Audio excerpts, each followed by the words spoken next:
Student, जय श्री कृष्णा। आज का हमारा जो टॉपिक है साइक्लोट्रॉन।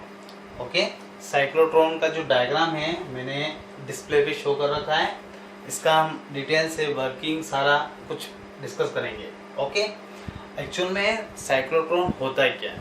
ओके, साइक्लोट्रॉन एक इलेक्ट्रोमैग्नेटिक डिवाइस है जो हेवी पॉजिटिव आयंस को या कोई भी पार्टिकल है like this proton, neutrons, alpha कण, इनको हाई फ्रीक्वेंसी ऐसे सोर्स से कनेक्ट करते हैं और इनको एक्सेलरेट किया जाता है। ठीक है ना, इसका यही यूज़ है। और एक ये प्रोसेस सारा स्ट्रॉन्ग मैग्नेटिक फील्ड में होता है। तो ऑल ओवर मेरा कहने का मतलब यही है, जो हेवी पॉजिटिव्स आयन होते हैं प्रोटॉन, न्यूट्रॉन, तो उनको हाई फ्रीक्वेंसी के साथ उनको एक्सेलरेटेड किया जाता है, तो वो अपना साइक्लोट्रॉन होता है। ओके, यह एक तरह का इलेक्ट्रोमैग्नेटिक डिवाइस है। इसको न्यूक्लियर स्ट्रक्चर की हेल्प से दो साइंटिस्ट ने, दो फिजिसिस्ट ने 1934 उनके नाम है EO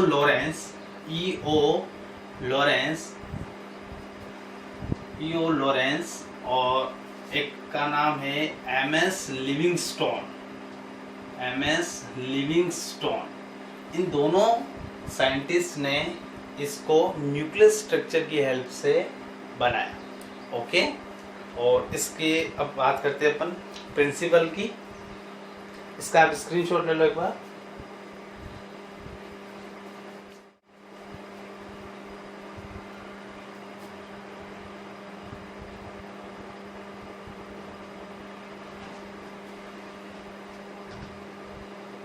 And electric field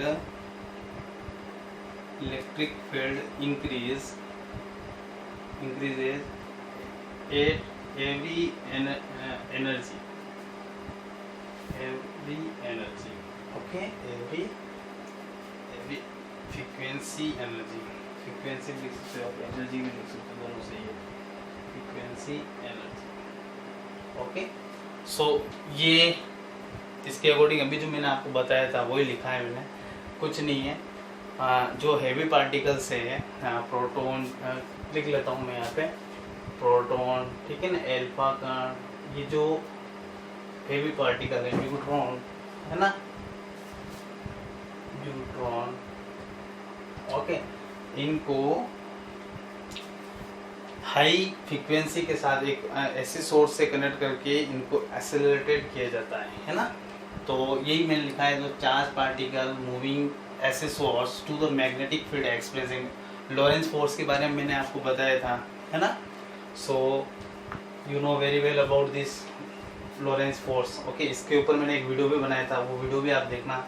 due to the which the particles move in circular path, इस सर्कुलर पाथ में मूव करता है and uses the frequency of the revolutions of the charged particle in a magnetic field। तो यहाँ पे magnetic field produce होगा, is independent of the its energies, energy भी independent होगा। Okay, so charge particle in a circular path and the electric field increase. तो electric field क्या होगा यहाँ पे? इंक्रीज होगा एवरी फ्रीक्वेंसी एनर्जी पे।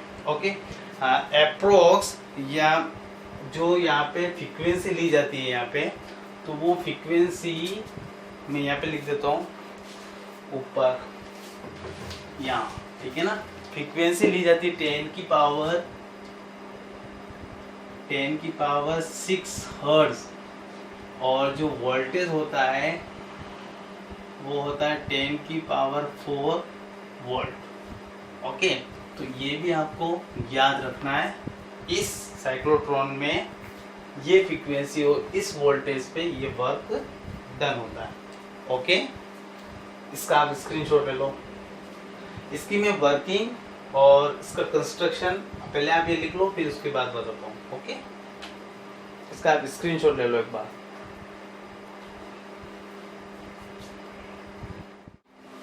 ओके, इसकी कंस्ट्रक्शन और वर्किंग के बारे में बात कर लेते हैं। कंस्ट्रक्शन कुछ नहीं है, बहुत इजी है, आपको दिख ही रहा है डायग्राम। इसको मैं यहाँ पे राइट डाउन नहीं करूँगा, मैं समझाऊंगा ओनली। एक स्ट्रॉन्ग मैग्नेटिक फील्ड लगा रखा है, NS एक बहुत बड़ा चुंबक लगा रखा है, और इसमें दो डी जो एक सेपरेटेड बहुत स्मॉल डिस्टेंस पे कर रखा है, और इसको एक हाई फ्रिक्वेंसी ऐसे सोर्स से कनेक्ट कर रखा है, और यहाँ पे एक टारगेट न्यूक्लियर को बता रखा है। और ये सर्कुलर पाथ है डी का, ओके। ये D1 और D2 डिस्क है, और जो कि एक सेपरेटेड डिस्टेंस, बहुत कम डिस्टेंस पे प्रेजेंट है, और इसको हाई फ्रिक्वेंसी ऐसे सोर्स से कनेक्ट कर रखा है। अब आप अपन बात करेंगे, कंस्ट्रक्शन में इतना कुछ खास नहीं है, इसमें जो परपेंडिकुलर मैग्नेटिक फील्ड काम करेगा ये याद रखना अपन को। अब अपन वर्किंग की बात कर लेते हैं ना। तो वर्किंग इम्पोर्टेंट भी है, एग्जाम में पूछते भी है। कंस्ट्रक्शन में आपको इतना कुछ नहीं लिखना है, क्योंकि बिकॉज आप ऑल ओवर वर्किंग बता रहे हो, तो कंस्ट्रक्शन में इतना लिखने की ज़रूरत नहीं है आपको। वर्किंग में आपको ये चीज़ समझानी पड़ेगी और लिखना पड़ेगा एग्ज़ाम में भी, जो मैं भी आपके सामने बोल रहा हूँ, और इस डायग्राम की हेल्प से आपको समझाऊंगा, और उसी को आप ध्यान से सुनना, ओके। सो लेट मी स्टार्ट। तो स्टार्ट करते, हमने आपको पहले ही बता दिया था कि इसमें फ्रीक्वेंसी 10⁶ हर्ट्ज, और जो पोटेंशियल डिफरेंस प्रोड्यूस होता है 10⁴ वोल्टेज का पोटेंशियल डिफरेंस प्रोड्यूस होता है। So according to this figure we can discuss the working of this cyclotron. So let me start according to this figure, okay. So ये D, जैसे ही कोई ion जैसे D1 में प्रवेश करता है, जैसे ही एंटर किया इसने, है ना, तो क्या होगा, इसमें परपेंडिकुलर एक मैग्नेटिक फील्ड लगेगा। क्या लगेगा? परपेंडिकुलर एक मैग्नेटिक फील्ड लगेगा। सपोज अपन ने मान लिया कोई टाइम t है, इस t टाइम पे माना कि जो D1 है अपनी D1 वो हो गई पॉजिटिव, और फिर D2 हो गई अपनी नेगेटिव। इस कंडीशन में क्या हो रहा है, इस डायग्राम की हेल्प से समझा रहा हूँ आपको, इधर देखना आप, है ना। सो D1 हो गया अपना पॉजिटिव, D2 हो गया अपना नेगेटिव, ओके। तो ये यहाँ से D1 आएगा, तो ये हाफ राउंड पूरा कर रहा है, हाफ चक्कर कर रहा है ना, हाफ सर्कल कंप्लीट कर रहा है, ओके।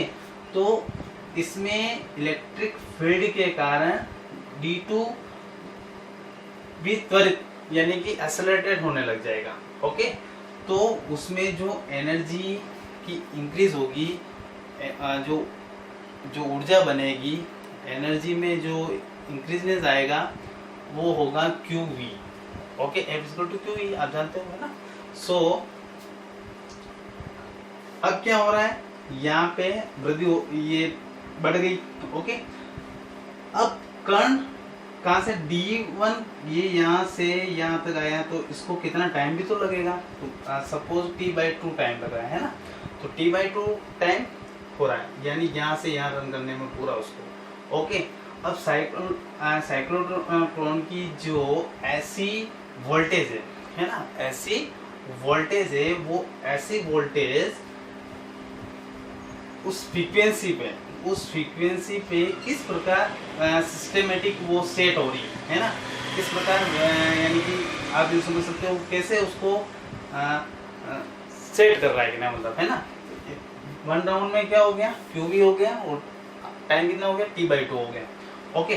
सो तो इस प्रोसेस में विद कंटिन्यू जो ये सर्कुलर पाथ है ना, इसमें जो मैग्नेटिक फील्ड प्रोड्यूस हो उसके साथ मोशन करता रहेगा। अब क्या हो रहा है, जैसे ही एक चक्र पूरा कंप्लीट होता है, तो कंप्लीट होने पे यहाँ पे QV एनर्जी बन रही है, तो यहाँ पे भी QV, तो QV और QV कितनी होगी, 2QV होगी, है ना।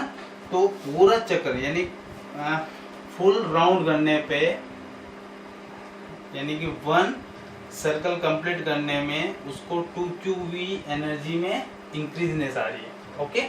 अब क्या कर रहा है वो, तो इसकी जो वेलोसिटी में है, इसकी वेलोसिटी में भी क्या हो रही है, इंक्रीजनेस हो रही है। तो ये कंटिन्यू, इसमें जो टाइम पीरियड रहेगा वो क्या रहेगा, सेम रहेगा, T/2 T ऐसे चलता रहेगा, ओके। तो इस तरह का प्रोसेस है, कुछ नहीं, बहुत इजी है। मैं आपको एक शॉर्टकट में वापस समझा देता हूँ। यहाँ से कोई इसको पॉजिटिव लिया, इसको नेगेटिव लिया, है ना, यहाँ से चल रहा है वो T/2 टाइम लग रहा है, QV एनर्जी बन रही है, पूरा करेगा 2QV एनर्जी, खत्म, इतना से याद रखना है।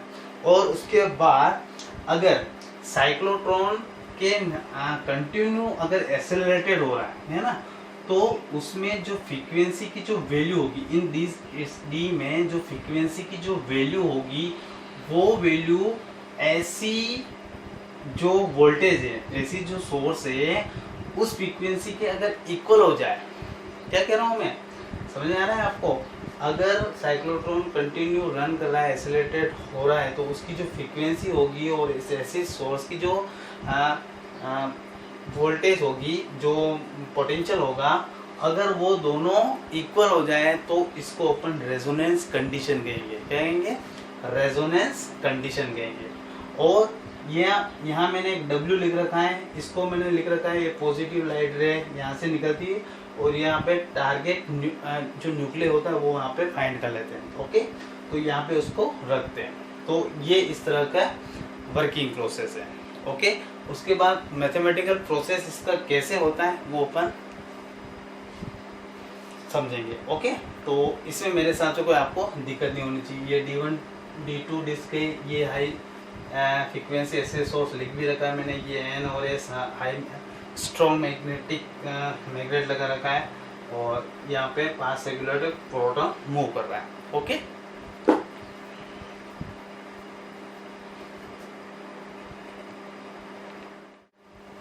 मैथमेटिकल एनालिसिस की बात कर लेते हैं। साइक्लोट्रॉन में क्या प्रोसेस होता है?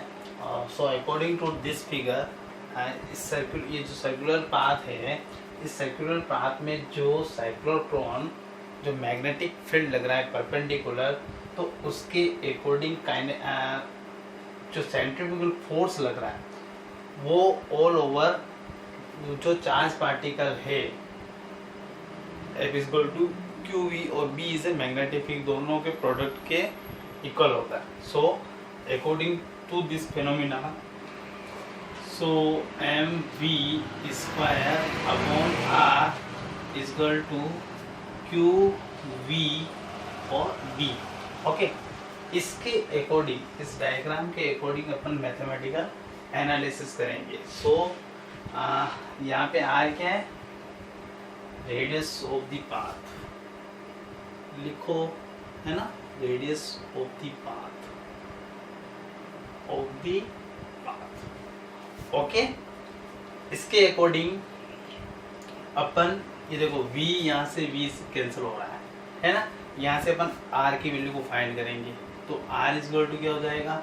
ये ऊपर गया, ये नीचे आएगा, mv और qv। इस इक्वेशन दे सकते हो आप, ये इक्वेशन फर्स्ट है, ये मेरा इक्वेशन नंबर सेकंड। ओके, अब जानते हो mv = क्या होता है? r = p होता है ना, एंगुलर मोमेंटम। तो p qb, equation number third. Okay, so अभी तो देखो डायग्राम की अपन को जरूरत पड़ रही है। ओके, तो लीनियर p क्या हो गया? Linear momentum of the particle. ये लिख लो, where p is the linear momentum of the particle,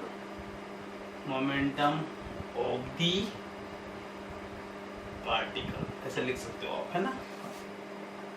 अब क्या हो रहा है? अब अपन टाइम पीरियड को फाइंड करेंगे। ओके, तो सो टाइम पीरियड यहाँ हो जाएगा, है ना, टाइम पीरियड। तो वहाँ से कितना टाइम पीरियड फाइंड हो रहा है वो अपन को निकालना है ना। तो time period that means t। Okay, so पूरा सर्कमफेरेंस बन रहा है तो 2πr और म्यू, है ना, mu is a frequency. Okay, then और आप क्या बोल सकते हो इसके अकॉर्डिंग टू, ये जो अपन ने वैल्यू फाइंड करी थी ना, यहाँ से वो वैल्यू अपन यहाँ पे लिख रहे हैं। ये यहाँ पे ये पूरा सर्कुलर पाथ मूवमेंट हो रहा है, तो उसके अकॉर्डिंग अपन फाइंड करें। तो क्या हो जाएगा? 2πm अपॉन QB, ये इक्वेशन नंबर 4 है ना। अब देखो अपन को, मेरे साथ अब डायग्राम की अपन को जरूरत नहीं है, तो इस डायग्राम को क्लीन कर लेते हैं, है ना। ये टाइम पीरियड की वैल्यू, ये समझ में आया आपको? टाइम पीरियड कैसे निकाला? जो पूरा सर्कुलेंस हो रहा है उसमें कितनी फ्रीक्वेंसी प्रोड्यूस हो रही है उसका अपॉन, और जितना मास है उस पार्टिकल का और QB उसके इक्वल हो जाएगा। ओके, इसको मैंने सेलेक्ट किया। अब देखो, अच्छा, टाइम पीरियड फुल के लिए ये होता है। तो हाफ सर्कल के लिए क्या होगा, यानी सेमी सर्कल के लिए क्या हो जाएगा, अगल सर्कल के लिए, ठीक है ना। तो सेमी सर्कल के लिए टाइम पीरियड हो जाएगा, सेमी सर्कल के लिए टाइम पीरियड हो जाएगा T/2 equal to pi m upon m, ये कैंसिल हो गया, ये हो जाएगा Q। Okay, this is equation number 5। इसका हाफ कर दिया, देखो आप करके देख लो, T बाई किया, इसका हाफ करेंगे, ये कैंसिल हो जाएगा, म्यू उधर गया, और 2 पाई m, 2 से 2 कैंसिल हो जाएगा, पाई m अपॉन क्यू भी बचा। बहुत इजी, कुछ नहीं करना। और अब फ्रीक्वेंसी निकाल सकते हैं, फ्रीक्वेंसी ऑफ द पार्टिकल। तो frequency of the particle frequency of the particle क्या हो जाएगी, म्यू इज इक्वल टू क्या होता है, 1/t होता है, और t अपने पास फाइंड ही है, तो ये यहाँ पे पुट कर लेंगे, तो ऑल ओवर क्या आ जाएगा रिजल्ट, t ये वाला ऊपर गया, नीचे क्या आ जाएगा, ये क्यू बी ऊपर रिप्लेस हो जाएगा, ये नीचे आ जाएगा, तो Q B upon 2 pi m, ये अपना फ्रीक्वेंसी हो जाएगी, इक्वेशन नंबर 6। ओके, जो ये फ्रीक्वेंसी है, ये पार्टिकल की जो फ्रीक्वेंसी है, वैल्यू ऑफ द, ये जो वैल्यू है, ये शुड बी इक्वल टू, ये किसके इक्वल होगी, अगर ऐसी सोर्स की फ्रीक्वेंसी के अगर इक्वल होगी, या उसके वोल्टेज के इक्वल हो गए, अल्टरनेट ऐसी वोल्टेज की इक्वल हो गई, तो इस फ्रीक्वेंसी को अपन साइक्लोट्रॉन की फ्रीक्वेंसी कहेंगे। कौन सी फ्रीक्वेंसी कहेंगे, साइक्लोट्रॉन फ्रीक्वेंसी। ओके, इसको साइक्लोट्रॉन फ्रीक्वेंसी के नाम से जानते हैं। 1 नंबर का कभी वो क्वेश्चन भी बोल लेते हैं कि साइक्लोट्रॉन की फ्रीक्वेंसी की वैल्यू लिखिए, Q B upon 2 pi m। Okay, अच्छा, इसकी एंगुलर फ्रीक्वेंसी क्या हो जाएगी, एंगुलर फ्रीक्वेंसी का फॉर्मूला आना चाहिए, क्या होता है फॉर्मूला, अपन लिखते हैं यहाँ पे W is equal to 2 pi n, और यहाँ पे वैल्यू पुट कर दो 2 पाई n, यानी 2 पाई n की वैल्यू कितनी, ये n मतलब म्यू है ना, तो Q B upon 2 pi m, 2 pi से 2 पाई कैंसिल हो गया, तो Q B upon m, Q B upon m क्या हो जाएगी, एंगुलर फ्रीक्वेंसी हो जाएगी। इसका आप एक बार स्क्रीनशॉट ले लो।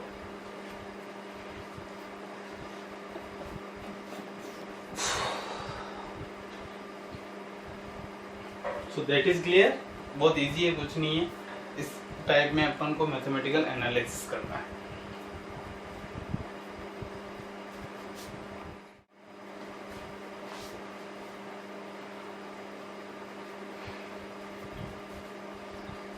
सो ओके, एनालिटिकल पार्टिकल की बात कर रहे थे, E is equal to half mv²।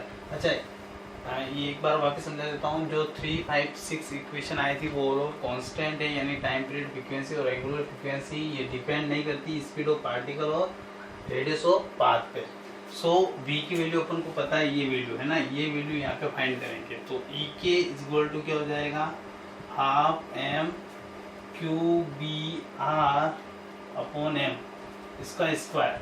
Okay, so E के इज इक्वल टू क्या हो जाएगा, half m Q square B square R square upon m square. This is the equation number 8। अब जो काइनेटिक एनर्जी है, जो सर्कुलर पाथ की जो रेडियस है और डिस्क की जो रेडियस है, वो दोनों सेम है। तो ऑल ओवर ये जो r रेडियस है, ये स्मॉल r, ये radius, when the radius of the circular path is the same as the disc, okay, तो उसके इक्वल हो जाएगा। तो यहाँ पे r इज इक्वल टू क्या लिखेंगे, कैपिटल R, और वो उसकी मैक्सिमम की वैल्यू हो जाएगी। तो E के maximum we get half m Q square B square capital R square upon m square. तो ये वैल्यू हो गई काइनेटिक एनर्जी की इक्वेशन नंबर 9, जो मैक्सिमम हो जाएगी। इसका आप स्क्रीनशॉट ले लो एक बार।